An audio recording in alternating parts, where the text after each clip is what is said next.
Hi, I'm Ashley. I'm Jen. And I'm Sara. And we are Unabridged, the podcast where teachers take on books. Join us each week for bookish episodes and check out our website, unabridgedpod.com, where you can find lots of new bookish content every week.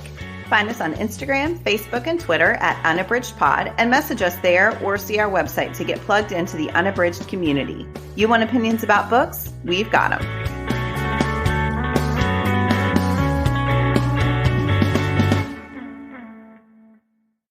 Hello, everyone. Welcome to episode 216. This is our Love is in the Air episode for 2022. Before we get started, we want to remind you that you can find us on social media at UnabridgedPod. We have Instagram, we have Facebook, we're on Twitter. So we would love for you to get in touch with us on social media, start a conversation. We have lots of buddy reads and things that happen on Instagram. So we are very active and would love to hear from you. Before we get started with our main discussion, we are going to do our bookish check-in. Ashley, what are you reading? So one book that I just started today is Casey McQuiston's One Last Stop. This one I have shared on the pod before that I absolutely loved. Casey McQuiston's Red, White, and Royal Blue. I am a huge fan of that, and absolutely loved that romance. Is one of my favorite reads, and so I wanted to get back to their work, and this one has really grabbed my attention. I'm only at the very beginning because, again, I just started today, but I love it so far. It's the story of August, and she is from Louisiana. She has a tight-knit relationship with her mom, but she's gone all the way to New York City and is trying to make her way on her own there. And she doesn't have much of a plan when she gets there. So right at the beginning of the story, you see her meeting with a potential roommate, and she's trying to navigate finding a space to live. She needs a job. She's taking classes. She just doesn't have much of a game plan when she gets there. And she gets lucky, it seems, with her rooming situation, and right away lucks out on it's a couple who are both seem great and are kind of unusual, and then another single person, and he predominantly is kind of a night owl, and so they don't see him as often. So I'm really charmed by the characters right away. I really am enjoying getting to see August and learn a little bit about her, but Mila and Nico are the people that she's living with, and they're both really charming. He is a psychic, and August doesn't quite know what to think about that, but she feels like it's kind of ridiculous, but she's also feels like he does kind of get this reading on people, so her perception is that perhaps he's just really good at sensing other people's kind of learning about them quickly, being really aware of details, and that's how he pulls off this psychic gig. And then Mila is an artist. She's just kind of quirky, but really charming. And so I think right away, and then we see the mysterious night guy, where I'm just now starting to see him, but he seems really sweet too. When she first sees him, he is fixing the hinge on her door so that it won't squeak anymore. And so she realizes that he kind of does these things around the place to make everybody feel more at home. And there's a sweet dog, which everybody knows I'm always here for. And so, yeah, I really am loving that. And then she gets a job at this kind of mysterious diner that she falls into because of Nico and Mila, who kind of shove her into the job. And that all is great. And then also the last part that I see right here at the beginning is there is a mysterious and very lovely girl that she sees frequently on the train. We find out her name is Jane, and the first time she meets her, she realizes she's kind of made a mistake because she's never going to see her again. So she's always thinking about the subway girl and wishing that she had connected with her. But it turns out that their commute is pretty similar, and so they actually do cross paths a lot. And so I am really interested in the way it's taking shape. I've seen mixed reviews about this one. I think it is quite different from Red, White, and Royal Blue as far as just like the tone and the style and what the characters are like, but I'm here for it. I'm really loving it so far, and I really love Casey McQuiston. So again, that's Casey McQuiston with One Last Stop, and I'm excited to see what happens next. Did you read that one? I haven't yet. I pre-ordered it and just have not picked it up yet. And I'm not sure, for no good reason, but I just haven't yet. So yeah, that makes me want to start it soon. I had mixed feelings about it. So I'm interested to see what Ashley's final review is. I didn't hate it by any stretch, but I'll be interested to see the final review. Well, and Red, White, and Royal Blue is so good. Well, I feel like that's, yeah. So far, this one's very different. I mean, I do think that part there's a lot more about August and her mom, and there's a really complicated backstory there. And so I can see that the focus feels different than it did in the other one. So, yes. Jen, what are you reading? So, this is something that I talked about on our reading challenge episode. I am undertaking this challenge to read Austen's 6 major novels in 2022. And so I'm in the midst of the first, Sense and Sensibility. I'm reading them in publication order with an amazing group of buddy readers. So I'm really excited about that. So yeah, Sense and Sensibility, you may know the story, but it focuses on 2 sisters, Eleanor and Marianne Dashwood. And they are really sweet. They are very, very different. So Eleanor is the oldest, and she is very practical and just she likes to get things done. She takes care of a lot of things around the house. Marianne takes after their mother, and she is incredibly emotional and just impulsive and really quite different from Eleanor. Early in the story, their father dies, and they have an older half-brother who, because it's England at the time that it is, inherits their home and their property. And at first, there are 3 daughters. They have a younger sister as well. But the 3 girls and their mother think that he may let them stay there, or at least he might give them a good chunk of his inheritance to help support them. And then it becomes very clear that between him, John Dashwood, and his wife, they're getting kicked out of their home, and they are not going to have much money at all. And so they take advantage of an offer from one of their mother's kind of distant relatives, and they go stay with that family. And yeah, things are unspooling from there. There is some romance in this one, but early on in the book, it's really about this family and their plight. And you see the gender roles that took place in England at the time really coming into play. It is very frustrating early on that these women are treated so poorly by their relative who just thinks he's the greatest guy ever. He's very entitled, but he has all of these great intentions but never follows through. But because he has good intentions, he feels like he's this great guy. And yeah, so we've been having some really enthusiastic and impassioned conversations about that part of the book. So yeah, I'm really enjoying it. I do know the story. I love the movie of this one as well. So I've read it before, but it's been I looked it up on Goodreads. It's been like 20 years since I read the book. And I've seen the movie, but of course it skims over the surface more. So it's been nice to dive back into some Austen. Have you all read Sense and Sensibility? I have not. I have not either. Okay. You should read it, but also you should watch it because the movie with Emma Thompson and Kate Winslet and Alan Rickman is amazing. So it's really, really good. Anyway, Sarah, what are you reading? So I am reading Eva Jurgic's The Department of Rare Books and Special Collections. I really was interested in reading this book because it was compared to Midnight at the Bright Ideas bookstore, and I love that book. And I'm not super far into this one, but I'm really enjoying it so far. So this story follows Liesl. She is the assistant kind of director of a rare books and special collections department at a university. The head person has had a stroke and he is out of commission, so she's kind of having to take over for him. And when the department acquired a really valuable, I think it was like $500,000 manuscript right before he had a stroke. And they put books that they acquire like that in a safe before they are insured. So that the insurance company has time to write the insurance policy so that they're insured if something would happen to them. So the thing is that she and the man who had a stroke, they both always know the combination, but that's it. Well, she called to remind it because she was on sabbatical. Whenever he received this, she was taking a 1-year sabbatical to write her own book. And he received the document. He put it in the safe. He changed the combination and then he had a stroke and he is in the hospital. And unresponsive at the moment. Gosh. So no one could get in the safe.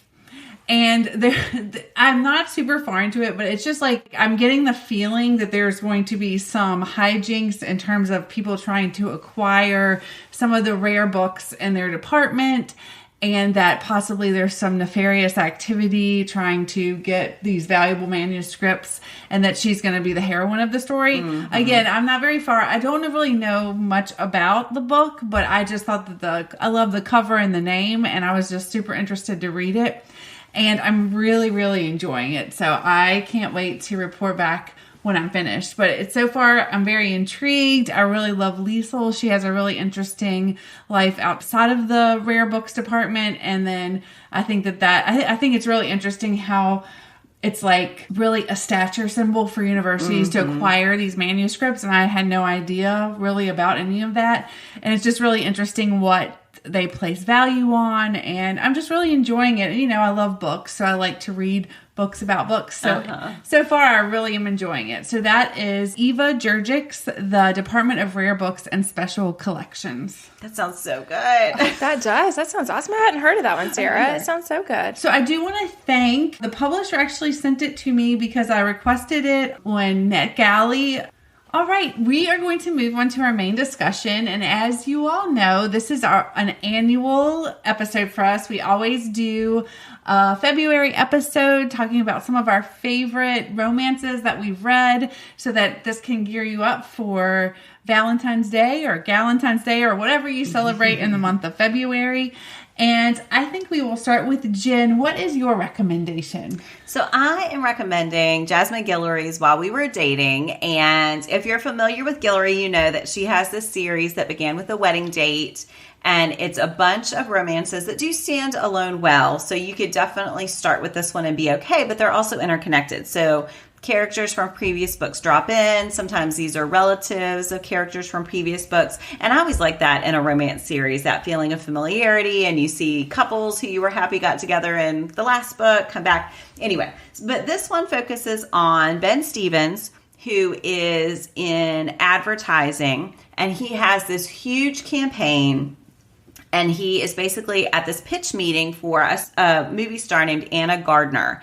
And he is really hoping that they can convince her to be a part of his ad campaign. Well, she comes to the pitch meeting, and so she is Black, and Ben is the only person of color in the room on the committee. And initially, people are just sort of brushing him aside. He'll try to make a comment during the pitch, and the rest of his team really sort of diminishes him. But she really likes his ideas, and so she basically says she'll do it if he can be in charge. And so he gets the ad campaign. They go on this glamorous shoot, and they really like each other. Well, she is trying to sort of boost her public image, and one way that she feels like she can do that is if Ben is in the picture. So this is a bit of a fake dating trope, which I do enjoy very much.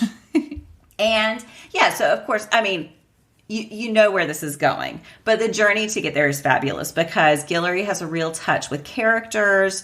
I think she does such a nice job creating characters with rich backstories who are very complicated people, and sometimes they make mistakes and they take things from their past and they let that affect the way that they see each other. So I just really like their journey. I feel like she really creates people who feel real within the books. And then the romance, even though you know the way it's going to end, the journey to see how it ends that way is really sweet. So yeah, I would recommend any book in this series, but I have to say I really enjoyed While We Were Dating, which is book 6 in the Wedding Date series. So if you haven't started it, there's tons there for you to dive into. I really like The Wedding Date, and I've read a couple of the others in that series, and I think she does a really good job of developing relationships that you root for. So I really like those. Yeah, I agree.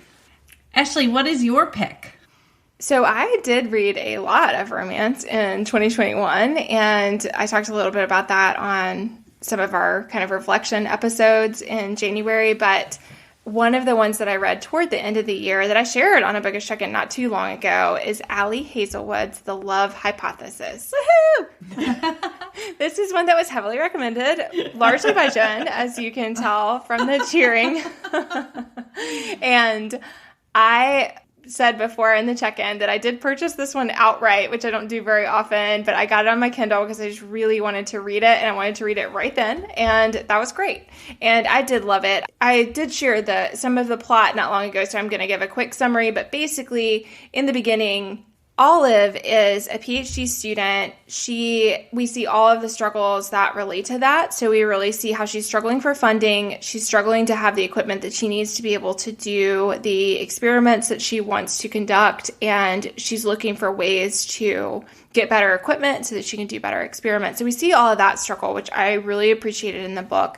And then the other thing is that right at the beginning, she has a beloved best friend who she's told that she's dating someone, and she told her because she wants the friend to get together with Jeremy, this person she dated, but like very briefly, and does not feel any attachment to. She's trying to convince her friend on that it's no problem for her to date this guy. And so she backs herself into a corner with this lie about how she's dating somebody, and then she says she's out on a date. She's not. She's working in the lab. And so then when her friend walks by, she feels like she has to prove that she is in fact dating. And so the next thing we know, she has propelled herself onto a man who is in the lab and kissed him rather abruptly, and chaos ensues. So that's the premise, and I think it's really sweet. I mean, I just think all that works really well, and I do feel like Hazelwood addresses how that is really problematic, and they give a lot of commentary about Title IX and, you know, the fact that she's assaulted this guy who turns out to be a professor, and not just a professor, but also one who is known for his very bristly personality. So we see that. And the other thing is in the very opening scene, before she's even a student there, we get this glimpse of her having this encounter with someone that she couldn't see because she was wearing expired contacts, because again, impoverished. And so she's wearing expired contacts. She can't see the guy, but he's giving her this advice. And so that is important down the road too. So you have these two like opening scenes that just really made me love her as a character, because I felt for her, and I could imagine how one gets oneself into these circumstances that seem impossible, and yet chaos unfurls because suddenly you've gotten yourself there. So I related to a lot of that, probably more than I would want to. And so I love that. But then from there, she and Adam is the professor, and they decide that fake dating is a good option for both of them. So it's good for her because she gets to continue to show the friend that this is like a real thing because the kiss in the lab was not very convincing. And it's good for him because he's trying to prove that he's not going anywhere. And so he feels like the department is withholding funding because they feel like he could leave at any time. He's extremely successful, so they feel like somebody's going to poach him, and because of that, they're like holding back. And so I thought all of that worked really great and was really fascinating. But the other part of the book, and why I wanted to highlight it, is that I think that it also shows what it is like for Olive as a young woman scientist, and how hard it is for her, how hard it is in the PhD program, how difficult all of that is, but also how open to scrutiny she is and how insecure she is, in part because of the scrutiny she receives. So it's just, you really see why, even though she's amazing at what she does, she's so doubtful about herself and her abilities. And that shows up in a lot of different ways in the story. And I just loved all of that because I felt like it's this beautiful romance story. It's a lot of fun. I'm always here for fake dating. That's one of the tropes I really like. And so I think it involves a lot of hijinks, which I usually find funny. And so I think all of that is happening. But also you have this older professor who sees how remarkable Olive is and knows how great she is for the field. So like he likes her, but he also just respects her and admires her, as he should. And yet she can't understand that that could possibly be true.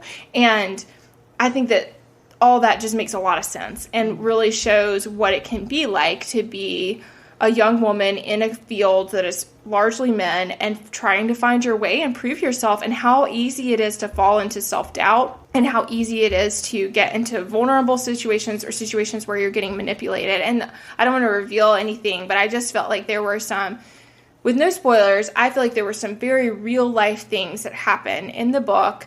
So even though it is funny and it's happy and a lot of great things happen, there's also some hard stuff that Olive works her way through. And I felt like all of that rang really true as to what it's like in academia, what it can be like for a young woman. And so I just loved it. I thought it was really great. I thought it was richly told and was both a lot of fun and made me feel really happy, but also hit on a lot of important topics. So again, that one is Allie Hazelwood's The Love Hypothesis. That's on my TBR. You are going to love it. I love it so much. And I'm so excited because Hazelwood is releasing 3 novellas and a second novel this year, which I have pre-ordered all of. So I am all in. That's awesome, man. There's a lot of stuff coming out. Yeah. What about you, Sarah? What's your pick? So I am so excited about this book. I just adored it. And this is Jenny Bayliss's A Season for Second Chances. Last year, she released a book called The 12 Dates of Christmas, which I read and really enjoyed. And this one I loved even more. What I liked about this is it centers on Annie Sharp. She is a very successful chef, and she runs a really successful restaurant with her husband. And the story opens with Annie closing up the restaurant and heading home. And her husband texts and says that he's going out for a beer with some friends. And then she's just getting ready to leave. And she hears some noise in the dining room because she's way back in the kitchen. She runs the kitchen. So she goes out to the dining room and she sees her husband having sex with a member of the staff. And so what unfurls from there, what you learn is that, he has been a kind of a serial cheater, and she just has been resigned because they own this business together. They have twins together who are now grown and out of the house. And what I loved about this book is Annie is in her early to mid 40s. So, and what I like about this book is it kind of shows that something like that can happen and your life isn't over. Mm-hmm. Like you can find another way and you can make a fresh start. So what she does is she just feels like she needs to have some time away from him because they're so entangled in the business and their marriage. So she finds this ad for a guardian for a seaside apartment for the winter, just for the winter months. And so she decides to look into it. And basically what it is it's not a paid position, but you get to live there and for free. And so that's like the perfect thing because she just needs something short term. And she moves there, and then this amazing community embraces her, and it's just such a lovely story, and the secondary characters are amazing, and there are so many laugh out loud moments. There is an elderly sexually awakened lady named Maeve who is a hoot, and just like there were some parts where even though I was listening to it, I just needed to I felt like I needed to cover my eyes, but also I was laughing out loud. And I mean, it was just great. Like, I really love this. It's going to be one of my top books of the year. It was like perfect book, perfect time. It has a lot of heart. And again, like, I like having this protagonist who is not in her 20s and is not just starting out. And she has lived a life and she's trying to figure her way in her second life almost, because what she has known for so long, for 28 years, has ended, and now she needs to find her own way. And I just really loved all that. It's a lot about relationships between women and like supporting each other, but then there is a romance component, which is amazing. It's great. And similar to what Jen said about the author of The Love Hypothesis, I have learned that anything Jenny Bayliss puts out, I'm going to read. She's a British author. I love that British humor, and I love all the words that are different from what we read in American English. And I just love it all. And the audio was amazing. It's definitely, 5 stars for me. I loved it. So that is Jenny Bayliss's A Season for Second Chances. I cannot wait to read that book. I bought it after you raved about it. And so it's just waiting on my Kindle. Yay. I can't wait. I need someone to read it. I've told you all about it. I've told my mom and sister about it. I need someone to, there's this particular scene that I need to just laugh about with someone. But it's like I don't want to give it away, so I don't want to describe it. So I'm waiting anxiously for someone to read it. All right. Well, we hope that you have at least gotten some books to add to your Love is in the Air TBR, because we have enjoyed talking about them. We would love for you to contact us on social media and give us your recommendations for this category, because as if you've been listening this year, we have all become romance fans. Even some of us that weren't before, now we're all in on the romance, so we love to have recommendations. And we'll be posting on social media about it, and you can just respond with your recommendations. Before we end, we are going to end with a Give Me One, and it is your tip. I'm just laughing because I don't know if I have a good tip. But our Give Me One is tip to beat the winter blues. Ashley? I did just now. First of all, listeners, we are recording together, which is very exciting. This is the first time in a long time. So then I was like, oh no, I need to see what the Give Me One is. And then I saw that and I thought, I should have thought about that. I think that I am going to go with hot tea. I have kind of reignited my love for hot tea this winter and have just found it really comforting, and I've been enjoying it at night, in the evening sometimes, and then also I've been making it more during the day, and that has been, I don't know if it entirely beats the winter blues, but it has been an aid in that mission. So there you go. Awesome. How about you, Jen? For me, I would say light, as much light as possible. So we have a lot of windows in our house, but we do close the blinds every night. And sometimes in the morning, it's an effort to make myself open all of them, which I know sounds supremely lazy, but it's just a reality. But I find that if I just open all the blinds and get in some sunlight, I feel so much better, which is really in the winter right now. I really need that. So, yeah. What about you, Sarah? I discovered this year a workout program called Boxing in Bubbles, which if you get our newsletter, which you can sign up for on our website, I wrote about it a month or two ago for the mid-month newsletter for my monthly favorite. And what I love about that is it's all boxing, kickboxing, and I have just realized that I just really enjoy punching and kicking, and I recently got a bag that I can actually punch and kick.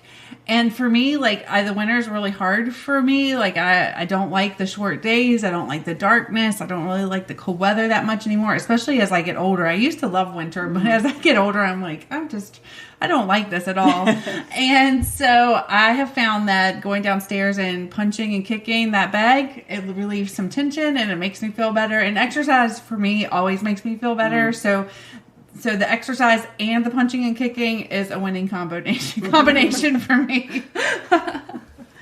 Well, we want to thank you all for listening to this episode of Unabridged. Again, please hit us up on social media and let us know your recommendations for some of your favorite romances for this month. And we thank you for listening.